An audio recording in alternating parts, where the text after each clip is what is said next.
Hello student, welcome back to my channel master classes. My name is Talib और आप देख रहे हो master classes YouTube channel. Class 10th का मैथ्स का ये चैप्टर नंबर 3 आज हम स्टार्ट करने वाले हैं बहुत ही बेहतरीन तरीके से। और इस चैप्टर का नाम है दो चरों वाले रैखिक समीकरण युग्म।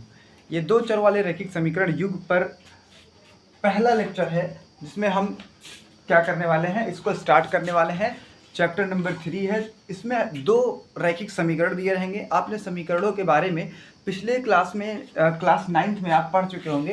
तो मैं दो समीकरण दिए रहेंगे जिसमें x और y के अलावा और भी सारे चर हो सकते हैं, बट पहले एक समीकरण में दो ही चर होंगे। अब चर और अचर आपको पता ही होगा, मैं एकदम जीरो से शुरुआत कर रहा हूँ। चर जिसमें आपका जिनकी वैल्यूज फिक्स नहीं होती हैं, वेरिएबल्स, इसको इंग्लिश में बोलते हैं वेरिएबल्स। इसकी वैल्यूज बदल सकती हैं, जैसे कि x, y, z, a, b, ऐसे ये सारी चीज़ें क्या होती हैं, चर। बट हम a b को कंसिडर नहीं करेंगे कि अभी हम यहाँ पे a b को एक एज अ रियल नंबर या कांस्टेंट की तरह ट्रीट करने वाले हैं। ठीक है, x y ये सारे चर हो गए। अचर क्या होता है? अचर यानी कि कांस्टेंट जिसकी वैल्यू फिक्स होती है, जैसे कि अभी हम जैसे 5, 4, 3 ये सब वैल्यूज फिक्स हैं। अगर a और b को ले लिया जाए इसी में तो हम बाद में, लेकिन ये बताना पड़ेगा कि ये a और b is a real number या फिर कांस्टेंट वैल्यूज। ठीक है, कुछ भी हो सकती हैं। अब आइए दो चर रैखिक समीकरण वाले युग्म दिखते कैसे हैं उनको देखते हैं। जैसे एक समीकरण में लिख रहा हूँ ax प्लस का by प्लस का c इज इक्वल टू 0। आप c को चाहे इधर ला सकते हैं, -c हो जाएगा, बस उससे इसकी कोई दिक्कत नहीं। ये हो गया हमारा समीकरण नंबर एक इक्वेशन हो गई। ठीक है, एक समीकरण। दूसरा समीकरण ax, इसमें 1 लगा लो, इसमें 1 लगा लो, इसमें 1 लगा लो। अब यहाँ में a2x plus b2y plus c2, इससे समीकरण नंबर 2 बन जाएगा। ठीक है, ये समीकरण नंबर 2 है।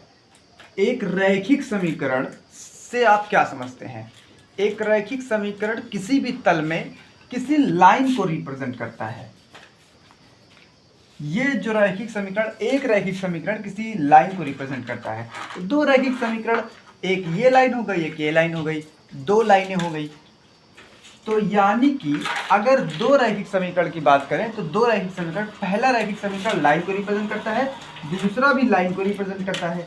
मतलब दो रैखिक समीकरण लाइन को रिप्रेजेंट करते हैं। ये दोनों क्या रिप्रेजेंट करते हैं, क्या बताते हैं? तो ये एक लाइन को बताते हैं। ठीक है, एक रेखा को प्रदर्शित करते हैं। तो किसी तल में होंगे ये, अगर किसी तल में होंगे तो दो लाइन किसी तल में तीन तरीके से रह सकती है। वो तीनों तरीका मैं डिस्कस करता हूँ। एक लाइन, दो लाइनें अगर किसी तल में हैं तो या तो वो एक दूसरे को कट करेंगी, यानी कि प्रतिच्छेद करेंगी, इंटरसेप्ट करेंगी। ठीक है, अगर ये दो लाइनें हैं, ये दो लाइनें हैं, अगर मैं इनको लाइन कंसीडर करूँ एज अ, तो दो लाइनें किसी तल में अगर हैं, तल में ही होंगी, हम लोग तल में ही बात करेंगे सारी चीज़ें। अगर ये बोर्ड पर हैं तो ये दोनों लाइनें या तो ऐसे कट करेंगी, पहली कंडीशन, या फिर वो दोनों पैरेलल होंगी। पैरेलल का मतलब समांतर होंगी। वो दोनों लाइनें कैसी होंगी? या तो वो दोनों लाइनें समांतर होंगी। समांतर यानी कि कभी जो आगे चाहे जितना इनको बढ़ाया जाए आगे तो मिलेंगे नहीं, ये दोनों कभी भी ऐसे मिलेंगे नहीं, ऐसे जाती रहेंगी। ठीक है, इनको समांतर बोलेंगे, जिसकी सभी जगह दूरियां बराबर हों। और या फिर तीसरी कंडीशन हो सकती है कि वो एक लाइन ऐसी हो तो उसी के ऊपर ही एक लाइन हो। जैसे एक लाइन हमारी ये रही, एक रेखा हमारी ये रही, और इसी के ऊपर ही एक रेखा और है, इसी के ऊपर ही एक रेखा और है। तो ये वाली लाइन यहाँ ये है, और इसी के ऊपर एक रेखा और है। मैं बना रहा हूँ, देखो, ये इसी के ऊपर एक रेखा और है। ठीक है, ये इसको थोड़ा सा गाढ़ा दिख रहा होगा आपको। एक रेखा है, उसी के ऊपर ही एक रेखा है। इस तीन ही कंडीशन बन सकती हैं अगर दो लाइनें किसी तल में हैं तो।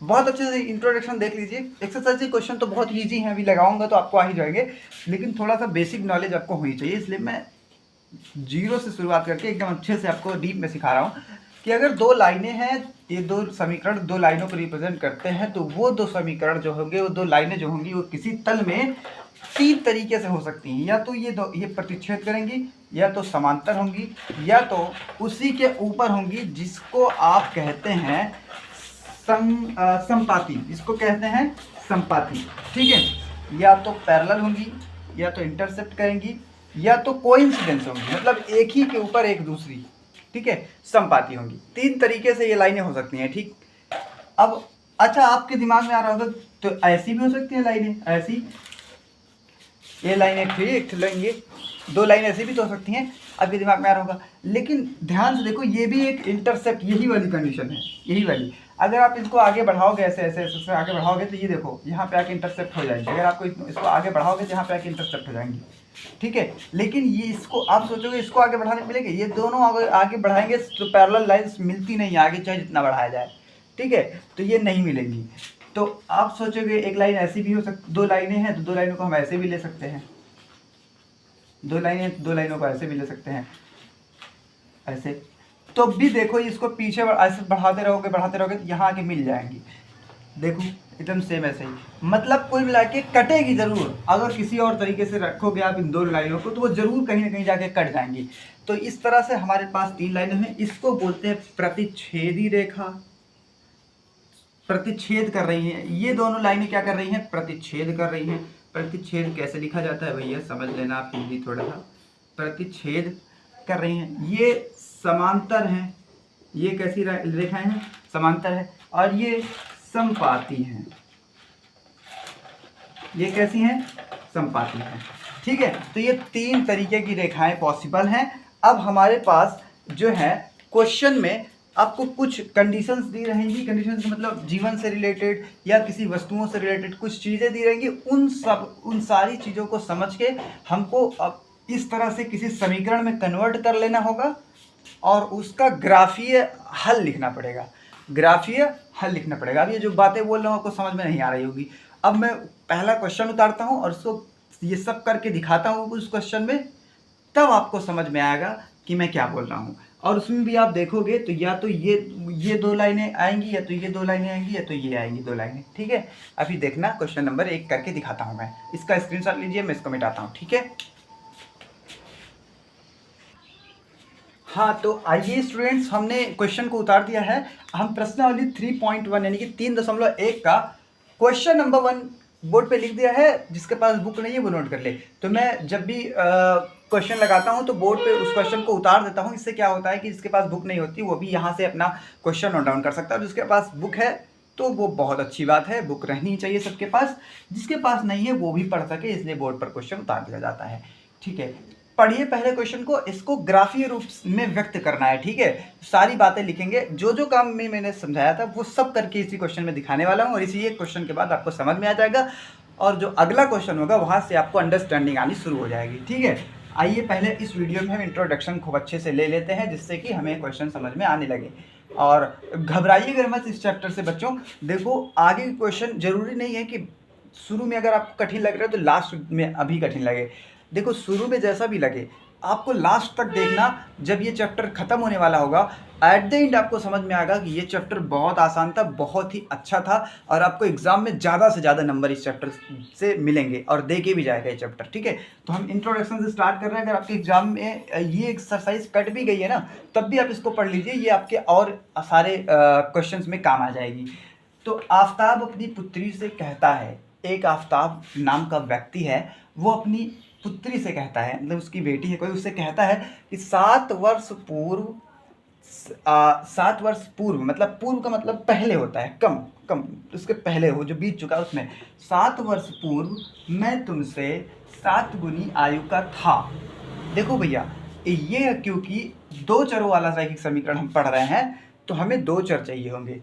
तो एक आफ्ताब है और एक उसकी पुत्री है, तो मैं एक की आयु को x मान लूँगा और दूसरी उसकी पुत्री है उसकी आयु को y मान लूँगा। तो हमारे पास दो चर आ जाएंगे, ठीक है, x और y। जैसे कि सवाल में ये हमारा चैप्टर ये दो चरों वाला, और हमें समझ में भी आ रहा है कि दो चरों की ज़रूरत पड़ेगी, एक आफ्ताब की आयु की, एक पुत्री की आयु की। उसने बाद में हमसे कहा भी है कि 3 गुनी हो जाएगी सब, अभी उसको पढ़ेंगे। पहले हम क्या करते हैं, यहाँ से हल स्टार्ट करते हैं लिखना। तो हम क्या करेंगे, आफ्ताब की आयु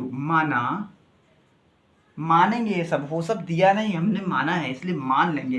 लेट यानी कंसीडर कर लेंगे। माना आफ्ताब की आयु आफताब की आयु बराबर x और उसकी पुत्री, तो और उसकी आफताब की जो पुत्री है, पुत्री की आयु आयु आयु का मतलब एज, उम्र जिसको कहते हैं, पुत्री की जो आयु है वो मान लिया हमने y। ओके, अब क्वेश्चन को पढ़ेंगे और हम समीकरण बनाएंगे, दो चरों वाले रैखिक समीकरण युग्म बनाएंगे। युग्म का मतलब दो समीकरण के दो जोड़े बनाएंगे। पहली बात वो बोल रहा है, पहली बात से हम पहला समीकरण बना लेंगे, दूसरी बात से हम दूसरा समीकरण बना लेंगे। Okay, are you getting my point? ठीक है। 7 वर्ष पूर्व मैं तुमसे, मतलब आफताब बोल रहा है, तो अब मैं दोनों की आयु को क्या करता हूँ, बराबर कर लेता हूँ। जब भी समीकरण बनाना हो आपको, दोनों की आयु को बराबर कर लो। एक बार मैं समीकरण क्या बोल, पहली शर्त बोल रहा है, मतलब उसका पहला स्टेटमेंट है कि एक x बराबर अगर y कर दूं ऐसे, तो अब पढ़ो 7 वर्ष बाद क्या, कौन कहता है, आफताब अपनी पुत्री से कहता है, मतलब x बोल रहा है y से, ठीक है। 7 वर्ष पूर्व, मतलब 7 वर्ष पूर्व ये भी और ये भी, अगर 7 वर्ष पूर्व की बात करेंगे तो 7 वर्ष पूर्व मैं तुमसे 7 गुनी आयु का था। 7 वर्ष पूर्व मैं तुमसे 7 गुनी आयु का था। एक बात पहले तो 7 वर्ष पूर्व कर लेते हैं, पूर्व माने पहले, 7 वर्ष पूर्व, 7 वर्ष पहले, यक्ष को 7 वर्ष पहले ले गए और पुत्री भी उससे 7 वर्ष पहले हो जाएगी। बात को समझो, मेरी तरह ही सीखो, मैं जैसे समझा रहा हूँ वैसे आप ट्रेंड हो। पहले वो बोल रहा है कि 7 वर्ष पूर्व, तो 7 वर्ष पूर्व का मतलब ये कह रहा है कि 7 वर्ष पहले, तो 7 वर्ष पहले का मतलब जो इसकी आयु को हमने x माना है, तो x आयु से 7 वर्ष पहले, तो 7 वर्ष पहले के लिए मैंने 7 घटा दिया इसमें से, तो क्या पुत्री उतनी बड़ी रहेगी, वो भी तो 7 वर्ष पहले छोटी रही होगी, तो इसलिए उसमें से भी 7 घटा दिया हमने। और फिर उसके बाद क्या, 7 वर्ष पूर्व तुमसे, ध्यान से देखो समीकरण धीरे धीरे इसलिए बना रहा हूँ क्योंकि ताकि आपको समझ में आए। 7 वर्ष पूर्व मैं तुमसे 7 गुनी आयु का था। कौन 7 गुनी आयु का था भाई?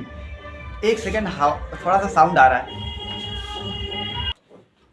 हाँ, तो आइए बताते हैं इसको, क्या कह रहे थे हम, कि 7 वर्ष पूर्व, मतलब पूर्व कर दिया हमने 7 घटा के, मैं तुमसे 7 गुनी आयु का था, मतलब ये 7 गुनी आयु के थे। कौन नहीं था? फिर हमने तो इसको बराबर किया है। बराबर करने का मतलब ये है कि इसको भी 7 गुनी आयु का, इसको भी 7 गुनी आयु का होना चाहिए। देखो ये 7 गुनी आयु के थे पिता, तो पुत्री को भी 7 गुनी आयु का कर दें, मतलब 7 से गुणा कर दें। ये बात समझ में आई कि नहीं? समझ में आई होगी। नहीं समझ में आई तो वीडियो को थोड़ा सा पीछे करके फिर से देख लीजिए। एक बार मैं जल्दी से फिर से बता देता हूँ। पहले बोल रहे हैं कि आफताब अपनी पुत्री से कहता है कि 7 वर्ष पूर्व, दोनों से, यक्ष से भी और वाई से भी 7 घटा दिया हमने। 7 वर्ष पूर्व तुमसे 7 गुनी आयु का था, तो ये 7 गुनी आयु के थे, ये नहीं थे तो इनको कर दिया और बराबर हो गए दोनों। हमने बराबर करना है, इसके लिए हमको 7 गुनी आयु पहले से है, इसको 7 गुनी कर देना है। अब आइए इसको थोड़ा सा सॉल्व कर लेते हैं। एक इक्वेशन बन जाएगा हमारा, समीकरण एक बन जाएगा, x माइनस 7 बराबर, इधर 7y हो जाएगा गुणा करेंगे तो, और इसका 7 7 49 हो जाएगा। समझ में आया? अब इस y को इधर ले लें, 7 को इधर ले लें ताकि ये घट घुट जाए। x इसको इधर लेंगे तो माइनस का 7y हो जाएगा और बराबर में उधर माइनस 49 पहले से है, और ये इधर लेंगे तो ये प्लस का 7 आ जाएगा। ठीक है, x माइनस 7y, 49 में से 7 जाएगा तो कितना होएगा? 42। 49 में 7 जाएगा तो कितना हो जाएगा? 42, माइनस का 42। ठीक है, इसको भी इधर ले लेंगे, x माइनस 7y माइनस का इधर जाएगा प्लस का 42 बराबर में 0। ये समीकरण नंबर 1 आ गया, समीकरण नंबर 1 आ गया। ठीक है, हमने एक समीकरण प्राप्त कर लिया। अब हम आगे पढ़ेंगे। अब से 3 वर्ष बाद फिर आफताब फिर से अपनी पुत्री से कहते हैं कि अब से 3 वर्ष बाद फिर से x बराबर y लिखो, x बराबर y। अब से 3 वर्ष बाद मतलब x से 3 वर्ष बाद कर लो और y से भी 3 वर्ष बाद कर लो। बाद माने आगे, आगे तो प्लस में जाएंगे। ठीक है, बाद मैं तुमसे केवल 3 गुनी आयु का रह जाऊंगा, तो ये सिर्फ 3 गुनी आयु के अब रह जाएंगे, तो 3 गुनी आयु के ये रह जाएंगे, तो ये भी 3 गुनी कर दो जिससे बराबर हो जाए, क्योंकि हमने बराबर करना है ना, बराबर करेंगे तभी समीकरण बनेगा। अब ठीक है, इतनी बातें बोल दिया। अब इससे भी एक समीकरण बना दो, x प्लस 3 बराबर इधर 3y, इधर प्लस का 3 3 के 9, 3 इसमें गुणा कर दो 3 इसमें, ठीक है, वाई को इधर ले लो इसी जैसा, x माइनस 3y बराबर, इधर 9 पहले से है, इधर जाएगा तो माइनस का 3, x माइनस 3y बराबर 9 में से 3 गया 6, 6 को इधर ले लेंगे तो x माइनस 3y माइनस 6 बराबर 0। जरूरी नहीं इधर ले, यही उसी को समीकरण 1 बोल दो। इस समीकरण हो गया 2। ठीक है, समीकरण 2। इस स्थिति को बीजगणितीय एवं ग्राफीय रूपों में लिखना। हमने समीकरण तो बना लिया, इस समीकरण बनाने के बाद इन समीकरणों को ग्राफीय रूप में व्यक्त करना है। तो देखो भाई, ये सब काम तो करना ही है सारे क्वेश्चंस में। तो मैं एक काम करता हूँ ना, मुझे तो काम सिर्फ समीकरण का है, इसीलिए ये सारी कैलकुलेशंस मिटा दे रहा हूँ और अब ग्राफीय रूप में निरूपण करने चल रहा हूँ। आप फटाक से इन दोनों समीकरण को नोट कर लीजिए। मैं यहाँ पे साइड में नोट कर देता हूँ इस समीकरण को। ठीक है, दोनों समीकरणों को वहाँ साइड में नोट कर देता हूँ और मैं फिर ग्राफीय रूप में निरूपित करने चल रहा हूँ। ठीक, चलो समीकरण लिखा रहने दूंगा, बाकी सारी चीजें मिटा देते हैं। ग्राफीय निरूपण। अब ग्राफीय निरूपण देखेंगे। ठीक है, x माइनस का 7y, यहाँ साइड में लिख लेते हैं, x माइनस का 7y प्लस का 42 बराबर में 0, समीकरण 1 है। समीकरण 2 को भी यही लिख लेते हैं, x माइनस का 3y माइनस का 6 बराबर में 0, समीकरण 2। ठीक है, ये दोनों नोट डाउन कर दिया हमने वहाँ। अब ग्राफीय निरूपण, बीजगणितीय रूप में हमने लिख दिया, इसी को बीजगणितीय रूप बोलते हैं। अब ग्राफीय निरूपण देखते हैं। ग्राफीय रूप, ग्राफीय रूप में लिखने के लिए क्या करते हैं, हम एक टेबल बनाएंगे। पहले तो हम क्या करेंगे, एक टेबल बनाएंगे। इस टेबल में क्या होगा, टेबल में भैया एक x की वैल्यू होगी, एक x की वैल्यू होगी और एक y की वैल्यू होगी। x की वैल्यू यहाँ रखेंगे और y की वैल्यू यहाँ लेके आएंगे। ठीक है, इसके लिए एक टेबल है पहले समीकरण के लिए। ये जो टेबल है वो किसके लिए है, x माइनस 7y प्लस का 42 बराबर 0, पहले समीकरण के लिए। अब एक दूसरी टेबल बनाएंगे, वो दूसरी टेबल होगी दूसरे समीकरण के लिए, x माइनस 3y माइनस 6 बराबर 0, ये समीकरण 2 के लिए एक टेबल होगी। सेम वैसे ही ये टेबल किस लिए बना रहे हैं, आपने 9th में सीखा होगा किस लिए बना रहे हैं। ठीक, अब आओ देखो, यहाँ पे x की वैल्यू रखेंगे इस वाले में, इस वाले पे y की वैल्यू हम लाएंगे। अब आओ पहले चेक करते हैं। समीकरण 1 में क्या करेंगे, x बराबर 0 रखेंगे। ठीक है, अब ये रफली काम का, ये वाला सब टेबल भरेंगे, रफ में साइड में कहीं पे करके जल्दी जल्दी टेबल को भर लेंगे। x बराबर 0 समीकरण 1 में रखेंगे तो y बराबर क्या आएगा वो लिखना है। x बराबर 0, यहाँ पे 0 रख देंगे, 0 माइनस 7y प्लस का 42 बराबर 0। तो हमारे पास x बराबर 0 रखने पर y क्या आएगा, और समीकरण में चेक करते हैं। 0 प्लस 7y रहेगा प्लस 42, हमें तो माइनस 7y बराबर 42 को उधर ले जाएंगे तो माइनस 42, माइनस दोनों साइड से कट जाएगा, 7 उधर जाएगा तो y बराबर, देखो इधर 42 है, इधर गुणे में है 7 और यहाँ आ जाएगा बटे में, तो 7 से 42 को काटेंगे तो y बराबर 7 6 42, 6 आ जाएगा। ठीक है, तो y बराबर यहाँ पे 6 भर देंगे। ठीक, ये रफ का काम, इसको फटाफट से करके हम मिटा दे रहे हैं, क्योंकि ये समीकरण है, छोटा छोटा समीकरण सॉल्व करना आपको आना चाहिए भाई, आप 10th में पहुँच जाओ। x बराबर अब की बार क्या रखें, पहली बार 0 रखें तो ये आया, अब की बार क्या करें, x बराबर 1 रख ले, क्या x बराबर 1 रख लें या फिर y बराबर 0 रख लो। चलो अब की बार y बराबर 0 रख लो, तो x बराबर देखो क्या आता है, y बराबर 0 रखा तो x बराबर क्या आएगा, तो x माइनस 7 गुणे 0 प्लस 42 बराबर में 0। तो भाई ये 7 गुणे 0 0 हो जाएगा और ये प्लस का 42 जाके उधर हो जाएगा माइनस का 42। ठीक है, x बराबर माइनस का 42। ठीक, समझ में आया, यहाँ पे माइनस का 42। ओके, ये हमने एक टेबल भर ली है। इसी तरीके से सेम दूसरी टेबल भर लेंगे दूसरे समीकरण के लिए, इस वाले समीकरण के लिए। x बराबर 0 रखा तो यहाँ पे 0 माइनस 3y माइनस 6 बराबर 0, तो ये 0 प्लस 3y माइनस 3y हो जाएगा, माइनस 6 बराबर 0, 6 को उधर ले गया, माइनस का 3y बराबर माइनस प्लस का 6 हो जाएगा इधर। और अब यहाँ से माइनस y बराबर इधर 6 बटे में माइनस का 3y, 3 से काट माइनस का 3, y बराबर 3 से काटेंगे माइनस का 2। थोड़ा तेज इसलिए कर रहा हूँ क्योंकि ये सब बहुत आसान से काम है, समीकरण को ही सॉल्व करना है, आप जरा सा दिमाग लगाएंगे तो समीकरण सॉल्व हो जाएगा। और यहाँ पे y बराबर माइनस का 2 आ गया, y बराबर माइनस का 2 आ गया। अब की बार y बराबर 0 रखो, तो यहाँ 0 रखेंगे, अब तो मन नहीं कर सकते हैं, तो x माइनस 3 इंटू 0 माइनस 6 बराबर 0। हाँ, x माइनस 0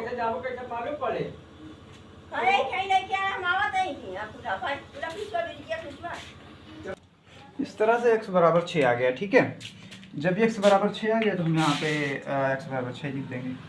प्लस का 6 है या माइनस का 6 है? भाई ये प्लस का 6 है, क्योंकि ये माइनस का था, उधर जाके प्लस हो जाएगा।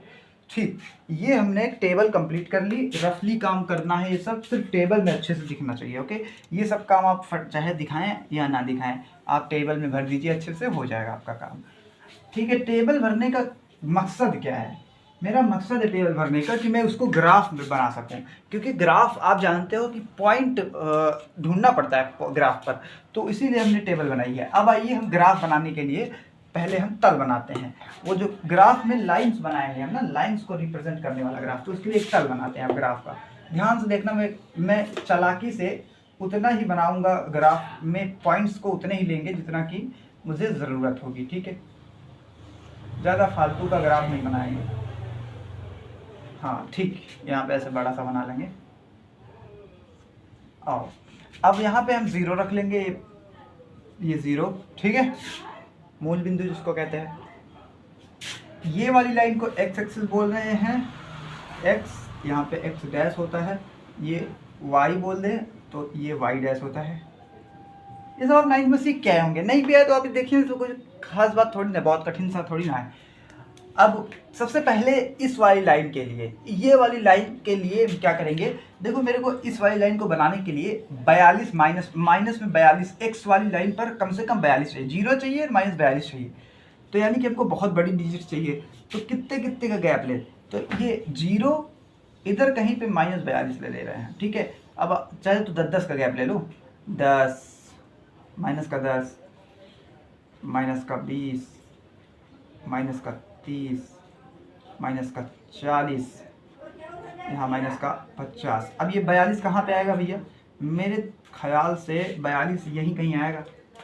ठीक है, 40 के इधर ही आएगा, थोड़ा सा इधर। ठीक, और इस हिसाब से गिनती कर ले। जब इधर 10 का गैप लिया तो इधर भी 10 का गैप ले लो, सेम इधर 10 20 30 40 50। ये सब ध्यान देना, ये जो खाने बराबर में होने चाहिए। अब मैं बोर्ड पे बना रहा हूँ, इसलिए नाप जोख के नहीं बना रहा हूँ, अंदाज के बना रहा हूँ, तो अंदाज के मेरे ख्याल से सही दिख रहा है।